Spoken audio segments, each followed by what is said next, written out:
Mon beau-frère a attendu que mon mari s'endorme et est entré dans la chambre avec son outil imposant. Bonjour à tous les auditeurs de la chaîne Histoire d'infidélité. Je m'appelle Amanda et j'ai enfin trouvé le courage de partager mon histoire avec vous. Je sors avec mon petit ami, David, depuis un peu plus d'1 an. Il a 26 ans et moi 25. Je l'ai rencontré lors d'un festival de musique électronique. Nous partageons tous les deux une passion profonde pour ce genre de divertissement et essayons d'assister à chaque événement possible. En plus de notre amour pour les festivals de musique, nous sommes aussi de grands amateurs de nature. Le week-end, nous aimons faire des randonnées, explorer des cascades et découvrir de nouveaux endroits. Nous sommes des aventuriers dans l'âme et trouvons la paix dans les montagnes, les rivières et les forêts. Cependant, là où notre amour fleurit vraiment, c'est dans les festivals. Mon petit ami David a un frère, Michel, qui est DJ lors de petites soirées et événements. Mon beau-frère est plutôt bel homme, bien élevé, charismatique et populaire.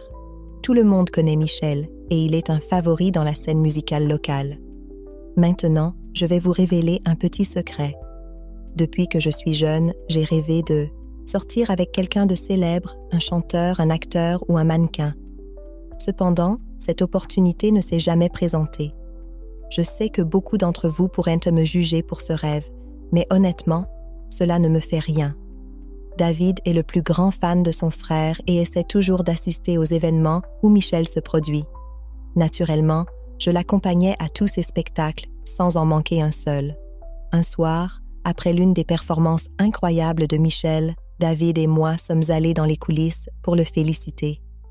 En arrivant à la porte de sa loge, il nous a accueillis avec une étreinte chaleureuse et serrée. À l'intérieur, quelques amis étaient déjà en train de célébrer avec Michel.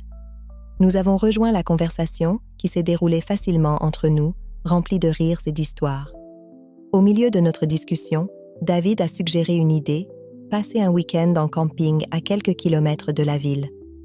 Tout le monde semblait enthousiaste, surtout Michel. Nous avons tous accepté et prévu de nous retrouver le lendemain chez Michel.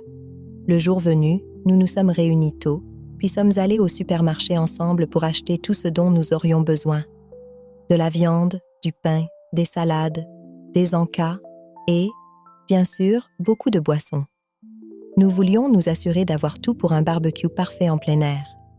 Avec la voiture chargée de sacs et de provisions, nous sommes retournés chez Michel pour tout organiser.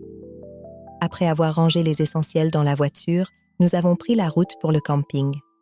Le trajet a été rempli de rires et de discussions animées, alors que nous attendions tous impatiemment le week-end de détente. Lorsque nous sommes finalement arrivés au camping, nous avons été émerveillés par la beauté naturelle qui nous entourait. La région était vaste, couverte d'arbres, de rivières et de cascades à proximité. Le bruit de l'eau qui coulait et les chants des oiseaux créaient une atmosphère calme et paisible. Nous avons trouvé un bon endroit près de la rivière pour installer nos tentes et avons commencé à préparer notre barbecue. Michel a garé la voiture dans un coin isolé, à l'abri des autres campeurs. Le soleil brillait et j'ai décidé de me changer en maillot de bain pour profiter du beau temps et des rivières proches. J'ai pris un peu de crème solaire et suis allée chercher David pour m'aider à l'appliquer, mais je ne l'ai trouvé nulle part. Alors, je me suis tournée vers Michel et lui ai demandé de m'aider. Il a accepté, immédiatement, et dès que ses mains ont commencé à étaler la crème solaire sur mon dos, j'ai ressenti quelque chose de différent. Le toucher de Michel était ferme mais doux, délicat d'une manière nouvelle et inattendue. Ses mains ont légèrement insisté, me faisant éprouver un mélange étrange de surprise et de curiosité. Après qu'il ait fini d'appliquer la crème solaire, je me suis retournée rapidement pour le remercier, mais en le faisant, j'ai remarqué quelque chose de surprenant, une bosse évidente dans son short. J'étais prise de court, c'était imposant, et on aurait dit que quelque chose l'avait clairement excité. La situation m'a laissée troublée, mais j'ai essayé de garder mon calme, faisant semblant que rien ne s'était passé. À mesure que la journée avançait et que tout le monde s'amusait, l'énergie du groupe a commencé à s'estomper. Certains amis sont allés se coucher, tandis que d'autres se sont éparpillés autour du campement. Me sentant agitée, j'ai décidé d'aller dans ma tente chercher du répulsif contre les moustiques. En entrant, j'ai vu David dormir paisiblement. Je n'étais cependant pas prête à dormir et j'ai décidé de sortir prendre un peu d'air frais.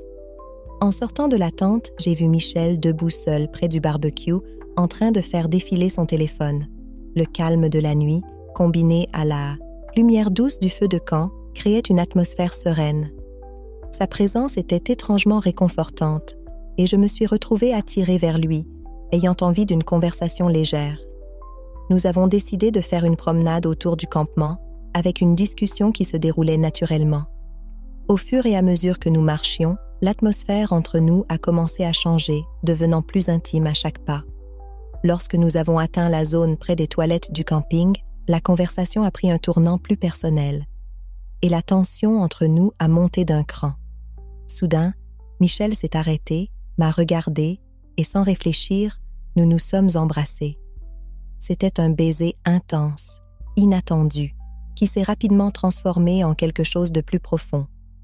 Sentant le besoin de solitude, nous sommes entrés dans l'une des cabines de toilette. L'isolement de l'endroit nous a permis d'explorer nos émotions avec une intensité brute. Après avoir quitté les toilettes, il y avait un sentiment étrange de légèreté, mais aussi de confusion quant à ce qui venait de se passer entre nous. Nous sommes retournés au campement en essayant de faire comme si de rien n'était, mais tout avait changé. Le reste de la nuit a été rempli de culpabilité et de pensées qui tourbillonnaient alors que j'essayais de comprendre ce qui s'était passé et comment cela affecterait ma vie et ma relation. Le lendemain matin, l'air entre Michel et moi était visiblement plus froid. Il évitait tout contact visuel, agissant comme si je n'existais pas. Sa soudaine distance m'a rendue anxieuse. Je l'observais discrètement, essayant de deviner s'il se sentait coupable ou s'il m'ignorait simplement. Il se comportait comme ces hommes qui perdent tout intérêt après avoir obtenu ce qu'ils voulaient. Cela m'inquiétait et me troublait profondément, et je craignais qu'il ne dise tout à David. Chaque fois que les deux frères parlaient, mon cœur battait la chamade, terrifié que Michel ne révèle notre secret. Nous avons passé toute la journée au camping, participant aux activités prévues avec nos amis, mais mon esprit était ailleurs. À chaque fois que nos regards se croisaient, je ne voyais que de l'indifférence dans les yeux de Michel, ce qui me blessait profondément. Ce qui s'était passé la nuit précédente semblait maintenant être un rêve lointain, et je restais aux prises avec la culpabilité et l'incertitude. Lorsque vint enfin le moment de plier bagages et de retourner en ville, j'ai saisi un moment où Michel était seul, en train de charger des sacs dans la voiture. Je l'ai approché, le cœur battant. « Nous devons parler », ai-je dit, essayant de garder ma voix stable malgré mon anxiété. Il a continué à emballer sans me regarder. « Il n'y a rien à dire », répondit-il froidement. « S'il te plaît, Michel, j'ai besoin de comprendre ce qui se passe. Vas-tu tout dire à ton frère ?» ai-je insisté, sentant ma poitrine se serrer de peur. Enfin, il s'est arrêté et m'a regardé, ses yeux froids et distants. « Je ne vais rien lui dire », dit-il d'un ton qui ne laissait aucune place au doute. « Ce qui s'est passé reste entre nous. Mais ne t'attends pas à ce que j'agisse comme si de rien n'était. » Ces paroles, bien qu'elles m'aient rassurée d'une certaine manière, ne m'ont apporté aucun réconfort. Son indifférence ressemblait à une punition silencieuse. Je m'éloignais avec une boule dans la gorge, mon esprit envahi de pensées chaotiques. Le trajet de retour en ville fut rempli de rires et de conversations, mais je ne parvenais pas à me concentrer sur quoi que ce soit. Mon esprit était ailleurs, écrasé par la culpabilité et la peur d'être découverte. Michel, assis à l'avant à côté de son frère, ne s'est jamais retourné pour me regarder. Lorsque nous avons enfin atteint la ville, chacun est parti de son côté. Un sentiment de soulagement m'a envahi en rentrant chez moi, mais au fond de moi, je savais que les choses ne seraient plus jamais les mêmes. La dynamique entre Michel et moi avait changé de façon irréversible, et cela me laissait un sentiment d'inquiétude. Ma relation avec David était toujours intacte, mais il y avait un nuage sombre qui planait au-dessus d'elle, un nuage que seul moi pouvais voir. Les jours se transformaient en semaines, et j'essayais de mettre l'incident derrière moi. David, comme toujours, était adorable et totalement inconscient de la tension qui s'était installée entre son frère et moi. Il continuait à exprimer son amour pour moi de toutes les manières possibles, me faisant sentir aimée et valorisée. Mais la culpabilité ne me quittait jamais. Chaque fois que je voyais Michel à une fête ou à un événement, son indifférence glaciale me poignardait le cœur. Il agissait comme si je n'existais pas, et bien qu'une partie de moi soit soulagée qu'il n'ait rien dit à David sur ce qui s'était passé, son absence totale de reconnaissance me blessait plus que je ne voulais l'admettre. Quelques mois plus tard, David a fait quelque chose qui m'a bouleversée. Il m'a demandé en mariage. Il avait prévu une soirée romantique, rien que pour nous deux, dans l'un de nos restaurants préférés en ville. Après un dîner aux chandelles remplies de rires et de moments tendres, il a pris ma main et, avec un sourire nerveux, s'est agenouillé. « Amanda, tu es l'amour de ma vie. Tu as été à mes côtés à travers tout, et je ne peux pas imaginer passer le reste de ma vie sans toi. Veux-tu m'épouser ?» Le temps semblait s'arrêter alors que je le regardais. Ses yeux étaient remplis d'amour et de sincérité, et pendant un instant, j'ai oublié la culpabilité, la trahison et tout ce qui s'était passé avec Michel. Mais dès que j'ai ouvert la bouche pour répondre, les souvenirs sont revenus en force. La nuit au camping, le baiser près des toilettes, la façon dont Michel m'avait touchée. Mon estomac se tordait d'un mélange de culpabilité et de peur. Comment pouvais-je épouser David en sachant ce que j'avais fait? Comment pouvais-je dire oui en portant le poids de ce terrible secret? Pourtant, en regardant ses yeux pleins d'espoir, je ne pouvais pas supporter de le blesser. D'une voix tremblante, j'ai murmuré « oui » et j'ai vu son visage s'illuminer de joie. Il m'a serré dans ses bras, me tenant fermement, totalement inconscient de la tempête qui faisait rage en moi. Dans les jours qui ont suivi, j'ai été consumée par des émotions contradictoires. D'un côté, j'aimais David. Il était tout ce que j'avais toujours voulu chez un partenaire. Il était gentil, patient, attentionné et complètement dévoué à moi. Mais d'un autre côté, la culpabilité de ce qui s'était passé avec Michel me pesait lourdement. Chaque fois que je regardais la bague de fiançailles à mon doigt, c'était comme un symbole de ma tromperie. Et puis, quelque chose d'autre s'est produit, quelque chose pour lequel je n'étais pas préparée. Michel et moi avions réussi à nous éviter lors de la plupart des événements depuis le voyage en camping. Mais un soir, à une fête, nos chemins se sont à nouveau croisés d'une manière qui m'a complètement bouleversée. C'était un autre festival de musique électronique. David et moi y étions allés avec notre groupe habituel d'amis, y compris Michel.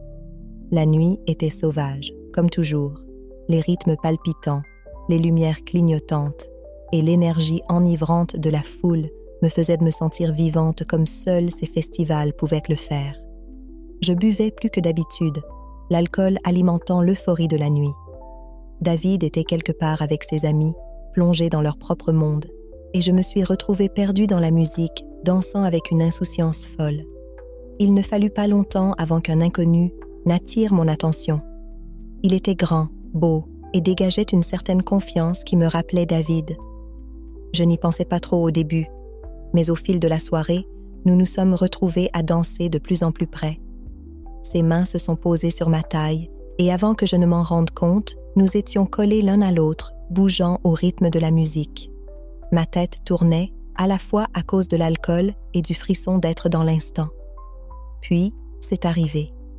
Dans la chaleur du moment, nos lèvres se sont rencontrées, et je me suis retrouvée à embrasser cet inconnu avec une intensité qui m'a surprise moi-même. Ses mains parcouraient mon corps, et je ne l'ai pas arrêté. Les lumières, la musique, l'alcool, tout s'est brouillé ensemble, et pendant ces quelques minutes, j'ai tout oublié. J'ai oublié David, j'ai oublié la culpabilité, et j'ai oublié les conséquences. Tout ce qui comptait, c'était l'excitation du moment. Nous nous sommes éloignés de la foule, trouvant un coin isolé de la salle où la musique n'était qu'un bruit de fond lointain. Mon esprit était embrumé et mon corps agissait par impulsion. Avant que je ne m'en rende compte, nous étions impliqués dans un nouvel acte de trahison. Tout s'est passé si vite et dans mon état d'ébriété, cela ressemblait à un rêve flou et surréaliste auquel je ne pouvais pas échapper. Le lendemain matin, la réalité de ce que j'avais fait m'a frappé comme une tonne de briques. La gueule de bois de l'alcool n'était rien comparée à la gueule de bois de culpabilité qui m'envahissait. Je ne pouvais même pas regarder David sans avoir l'impression de me noyer de honte. Je l'avais trompé à nouveau. Je l'avais trahi une deuxième fois. Cette fois-ci, La culpabilité était insupportable. Je ne pouvais pas échapper au sentiment que j'avais franchi une ligne sans retour. Comment pouvais-je épouser David maintenant, sachant que je l'avais non seulement trompé une fois, mais 2 fois? Et pire encore, je ne pouvais même pas blâmer Michel ou qui que ce soit d'autre. Cette fois, tout était de ma faute. J'ai passé des jours à me torturer pour savoir ce que je devais faire. Devrais-je avouer tout à David et risquer de mettre fin à notre relation? Ou devrais-je enfouir ce secret profondément en moi et essayer d'aller de l'avant, en espérant que cela ne remonte jamais à la surface? Chaque fois que j'y pensais, mon cœur se serrait. Je ne voulais pas le perdre, je l'aimais plus que tout, mais comment pourrais-je vivre avec moi-même en sachant ce que j'avais fait? Et puis, il y avait la demande en mariage. David m'avait demandé de l'épouser, de passer le reste de nos vies ensemble. Il n'avait aucune idée que je lui cachais ce sombre et terrible secret. Le poids de ce secret me broyait, et je ne savais pas combien de temps encore je pourrais le porter. J'avais besoin de conseils. J'avais besoin d'entendre des personnes qui avaient peut-être vécu quelque chose de similaire ou qui pouvaient me donner des conseils sur ce que je devais faire. Devrais-je avouer à David et faire face aux conséquences, ou devrais-je garder ce secret et essayer de continuer ma vie? Je suis perdue et je ne sais pas quelle est la bonne décision à prendre. S'il vous plaît, si vous avez déjà été dans une situation similaire, aidez-moi à trouver une issue. Que dois-je faire? Dois-je tout avouer et affronter les conséquences, ou dois-je garder ce secret et essayer de passer à autre chose? L'histoire n'est pas encore terminée, alors pensez à vous abonner à la chaîne. Après cette seconde trahison, je me suis retrouvée à sombrer de plus en plus dans un abîme émotionnel. Les jours se transformaient en nuits sans sommeil, et le poids de mon secret menaçait de m'étouffer. La culpabilité me rongeait sans cesse, comme une ombre persistante que je ne pouvais pas écarter. Chaque fois que j'étais avec David, mon cœur se serrait. Il était toujours aussi attentionné, aussi aimant, si parfait, totalement inconscient que la femme qu'il prévoyait d'épouser l'avait trahi non pas 1, mais 2 fois. L'ironie ne m'échappait pas. J'avais toujours rêvé d'une romance de conte de fées, où je me marierais avec un homme qui m'aimerait inconditionnellement, un homme qui serait à mes côtés quoi qu'il arrive. David était cet homme.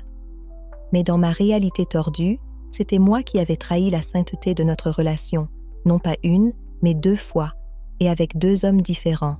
L'un était son propre frère et l'autre un inconnu sans visage dont je ne me souvenais même pas du nom. Chaque jour était une bataille pour maintenir l'apparence de normalité.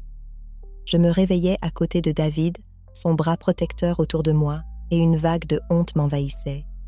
Je passais des heures à me regarder dans le miroir, me demandant comment j'avais pu en arriver là. Comment avais-je pu risquer tout ce que j'avais?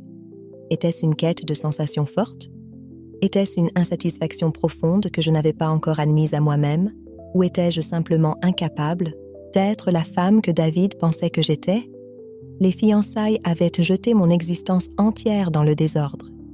David était aux anges, racontant à tout le monde notre prochain mariage. Il exhibait fièrement la bague de fiançailles qu'il m'avait offerte, et chaque fois qu'il le faisait, mon estomac se nouait de culpabilité. Le mariage était prévu pour l'année prochaine, en 2025, et chaque conversation à propos de notre avenir ne faisait qu'intensifier le poids dans ma poitrine. Cela n'aidait pas que Michel continue à être une présence imposante dans nos vies. Malgré la froide distance qu'il avait maintenue après le voyage en camping, nous nous voyions encore fréquemment lors de fêtes, de réunions de famille et d'événements. Chaque fois que nous étions dans la même pièce, je sentais la tension qui bouillonnait sous la surface. Il n'a jamais reconnu ce qui s'était passé entre nous, et pourtant, il y avait une compréhension silencieuse que cela avait irrévocablement tout changé. Un soir, lors d'un dîner de famille, Michel était assis directement en face de moi. David était assis à côté de moi, bavardant joyeusement avec leurs parents, totalement inconscient de la tempête qui faisait rage en moi. Alors que j'écoutais la conversation, je sentais le regard de Michel sur moi. Ce n'était plus la même indifférence froide qu'avant, c'était autre chose. Son regard était calculateur, comme s'il me testait, attendant que je craque sous la pression. La tension était insupportable. Chaque tintement de fourchette contre une assiette résonnait comme un coup de feu dans le silence assourdissant entre Michel et moi. Je pouvais à peine manger, mon appétit détruit par l'anxiété qui me rongeait. Je m'excusais de table et allais aux toilettes, où je m'appuyais contre le lavabo en essayant de reprendre mon souffle. Que m'arrivait-il? Pourquoi ne pouvais-je pas me débarrasser de cela? Était-ce la culpabilité qui me hantait à propos de Michel, ou était-ce autre chose? Je me détestais même pour envisager la possibilité que je puisse encore être attirée par lui. La façon dont il m'avait regardée, la façon dont son toucher avait laissé une empreinte sur ma peau, cela me hantait d'une manière que je ne pouvais pas expliquer. Au fil des mois, j'ai tout essayé pour chasser Michel de mes pensées. Je me suis jetée à corps perdu dans les préparatifs du mariage avec David, essayant de me concentrer sur l'avenir que nous construisions ensemble. Nous avons visité des lieux, discuté des listes d'invités et même commencé à réfléchir à l'endroit où nous voulions passer notre lune de miel.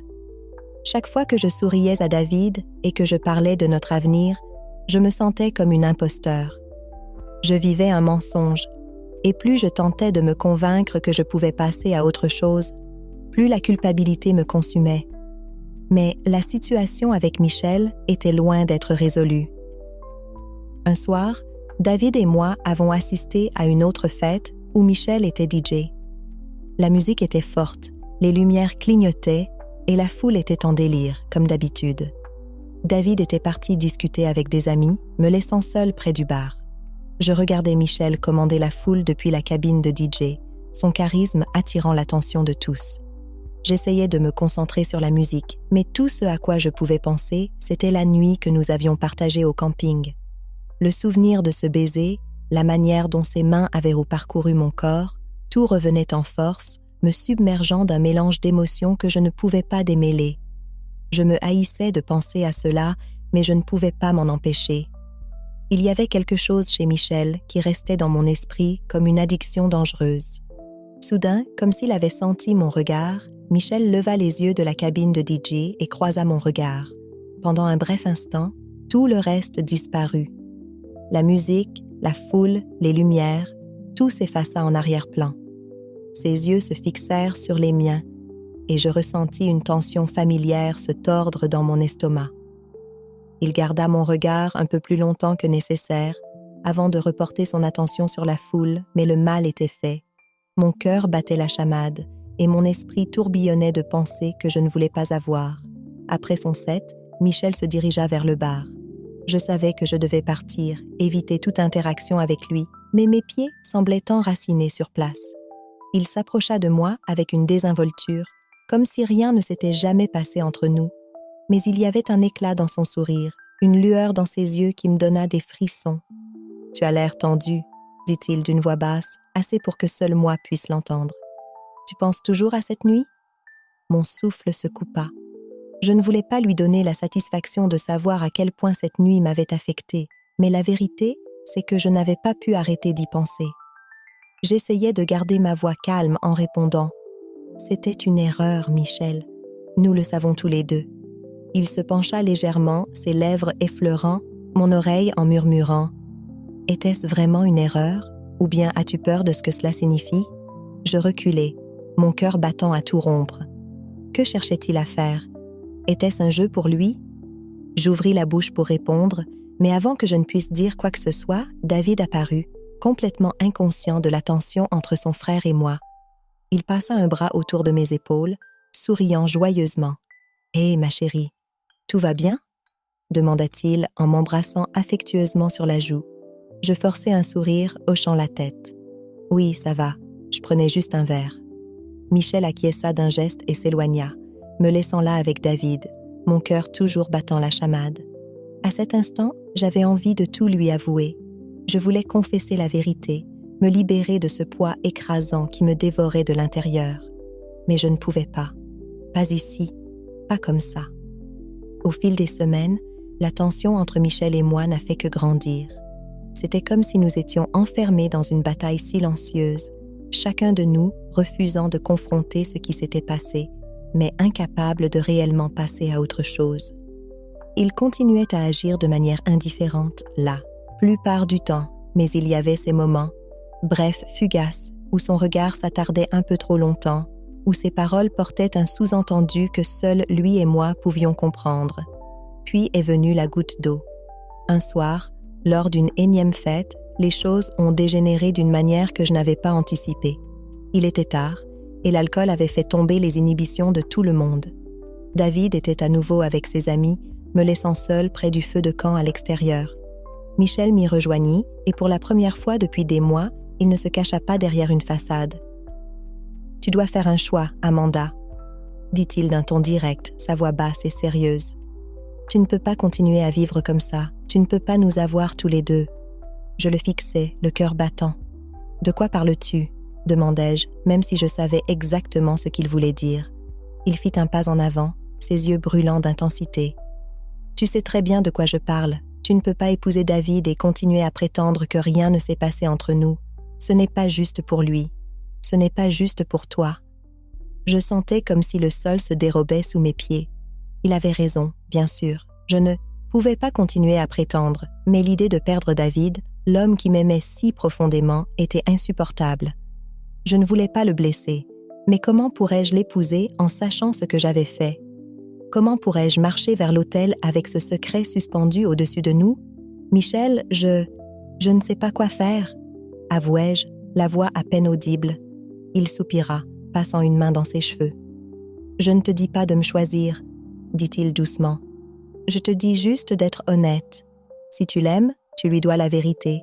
Il mérite mieux que ça. » Ces mots me frappèrent en plein cœur, et je réalisais que Michel avait raison. David méritait mieux. Il méritait quelqu'un qui pouvait lui offrir tout son cœur, pas quelqu'un qui se cachait derrière des mensonges et de la culpabilité. Mais pourrais-je vraiment tout avouer et risquer de le perdre pour toujours? Je n'avais pas de réponse. Et me voilà, debout près du feu de camp, fixant les yeux de Michel, sentant le poids de ses paroles s'abattre sur moi. Les flammes dansaient entre nous, projetant des ombres sur nos visages, mais l'intensité dans son regard était indéniable. Je voulais dire quelque chose, n'importe quoi, mais ma gorge était serrée, comme si la vérité était coincée, attendant de s'échapper. Michel avait raison, je devais faire un choix. Mais comment pouvais-je choisir quand chaque chemin semblait mener au chagrin? Si je disais la vérité à David, je risquais de détruire l'homme que j'aimais, de ruiner la relation que nous avions bâtie au cours de la dernière année. Mais si je ne lui disais pas, je continuerais à vivre avec cette culpabilité insupportable, sachant que j'avais trahi la personne qui me faisait le plus confiance. Mes mains tremblaient alors que je baissais les yeux, incapable de soutenir plus longtemps le regard perçant de Michel. Il ne m'a pas poussé. Il resta simplement là, attendant que je digère tout cela, que je fasse face à l'inévitable. Le feu crépitait doucement en arrière-plan, un contraste frappant avec la tempête qui faisait rage dans mon cœur. « Je ne sais pas si je peux faire ça », murmurai-je finalement, ma voix brisée. Michel soupira, s'approchant de moi, sa voix plus douce maintenant. « Je ne dis pas que ça va être facile, Amanda. Mais lui mentir, ça ne fera qu'empirer les choses sur le long terme. » Ces mots me blessèrent, car je savais qu'il avait raison. Mais l'idée de tout avouer me rendait malade. Comment pourrais-je regarder David dans les yeux et lui dire que non seulement j'avais couché avec son frère, mais que je l'avais aussi trahi une deuxième fois avec un étranger à une fête? Ce n'était pas qu'une erreur, c'était un schéma, une réflexion de quelque chose de plus profond que je n'avais pas encore voulu affronter. Je hochai lentement la tête, mon esprit tourbillonnant. Je devais comprendre ce que j'allais faire, mais je ne pouvais pas réfléchir avec Michel si proche, avec sa présence me rappelant tout ce qui s'était passé entre nous. Je marmonnais quelque chose à propos de vouloir de l'espace et m'éloignais, le laissant près du feu de camp, me regardant partir. Les jours suivants, j'ai essayé d'éviter Michel autant que possible, ce qui n'était pas facile étant donné que nous faisions partie des mêmes cercles sociaux. Mais ce qui rendait les choses encore plus difficiles, c'était que David avait commencé à remarquer mon comportement. Il pouvait voir que quelque chose n'allait pas, que j'étais distante, distraite. Il m'a demandé à plusieurs reprises si tout allait bien, et à chaque fois, j'ai forcé un sourire et assuré que j'étais juste stressée par le travail ou fatiguée à cause des préparatifs du mariage. Mais le mensonge pesait de plus en plus. Chaque jour, tout comme la peur. La peur que je finisse par craquer, que la vérité éclate dans un moment d'égarement. La peur de perdre David pour toujours. Et la peur que je ne sois pas la femme que j'avais toujours cru être.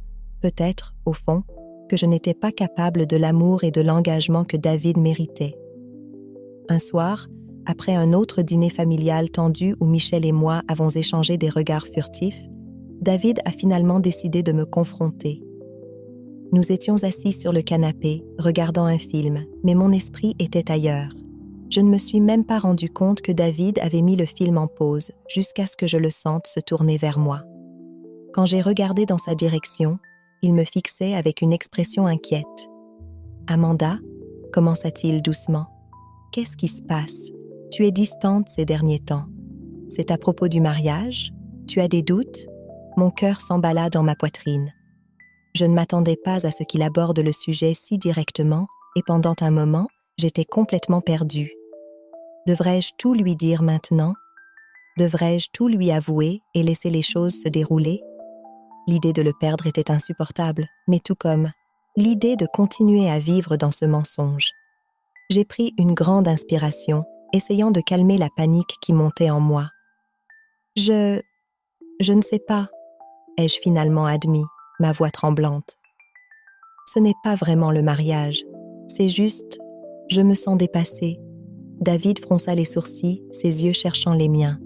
Dépassée par quoi? Tu peux me parler, Amanda. Quoi que ce soit, nous pouvons y faire face ensemble. Ces paroles étaient comme un poignard dans mon cœur.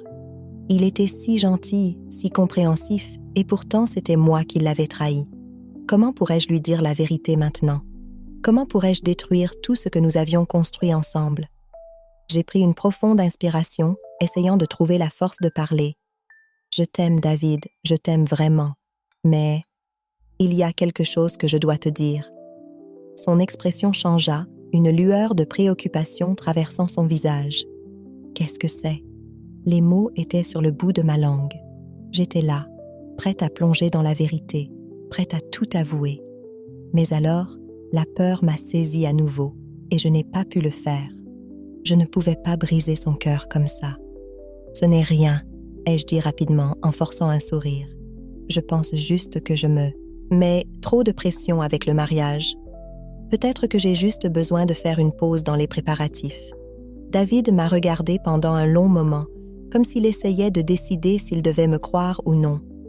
Finalement, il hocha la tête, bien que je puisse voir le doute persister dans ses yeux. « D'accord. Si tu as besoin d'une pause, nous pouvons en prendre une. Tu n'as pas besoin de tout faire en même temps. » J'acquiesçai, reconnaissante pour l'échappatoire qu'il venait de me donner. Mais au fur et à mesure que la nuit avançait, la culpabilité ne fit qu'empirer. Je lui avais encore menti. J'avais laissé passer l'occasion. Et maintenant le secret semblait encore plus lourd, comme une bombe à retardement prête à exploser à tout moment. Quelques semaines plus tard, tout s'est écroulé. C'était l'anniversaire de David, et nous avions organisé une grande fête dans notre appartement. Tous nos amis étaient là, y compris Michel, qui avait proposé d'être le DJ pour la soirée. La fête battait son plein, avec de la musique à fond, des gens dansant et des boissons qui coulaient à flots. Mais je ne pouvais pas me débarrasser de la sensation que quelque chose allait mal tourner.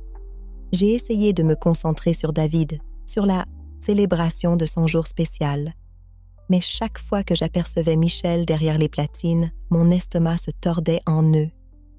Il n'avait pas beaucoup parlé depuis notre conversation près du feu de camp, mais il y avait toujours cette tension silencieuse entre nous, comme un nuage sombre qui planait au-dessus de nous. À mesure que la nuit avançait et que de plus en plus de gens commençaient à partir, David m'attira à part, enroulant ses bras autour de moi et m'embrassant sur le front. « Je suis l'homme le plus chanceux du monde, dit-il, sa voix pleine de chaleur et d'affection. Je ne sais pas ce que j'ai fait pour te mériter. » Des larmes montèrent dans mes yeux. Je ne le méritais pas après tout ce que j'avais fait. La culpabilité m'étouffait et je savais que je ne pouvais plus vivre comme ça.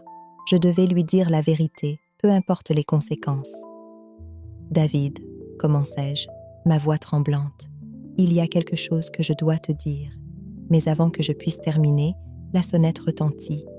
C'était un des amis de David, revenu récupérer quelque chose qu'il avait oublié. le moment était perdu. Et encore une fois, je me retrouvais avec le poids de ma confession non formulée. Cette nuit-là, après que tout le monde soit parti et que David se soit endormi, je restais allongée dans le lit, les yeux fixés au plafond. Je savais ce que je devais faire. Je ne pouvais plus me cacher derrière ce mensonge. Je ne pouvais pas continuer à prétendre que tout allait bien, alors qu'au fond de moi, j'étais en train de m'effondrer. Le lendemain matin, j'ai pris une décision. J'allais dire la vérité à David, une fois pour toutes. Il était temps de faire face aux conséquences de mes actions, peu importe à quel point elles seraient douloureuses. Alors que je me préparais à avoir cette conversation qui changerait tout, mon cœur battait à tout rompre, empli de peur et de terreur. Mais je savais que c'était la seule voie à suivre. Je ne pouvais pas l'épouser avec ce secret suspendu au-dessus de nous. Je ne pouvais pas commencer une vie avec lui tout en portant le poids de ma trahison. Et donc, avec le cœur lourd, je me suis assise avec David cet après-midi-là. J'ai pris une grande respiration et j'ai commencé à parler. « Je dois te dire quelque chose », dis-je, ma voix tremblante. « C'est à propos de Michel et de moi. » Merci d'avoir écouté mon histoire. Si vous avez apprécié ce récit réel d'infidélité, laissez un commentaire, abonnez-vous à la chaîne et n'oubliez pas d'aimer la vidéo. Nous publions de nouvelles histoires chaque jour.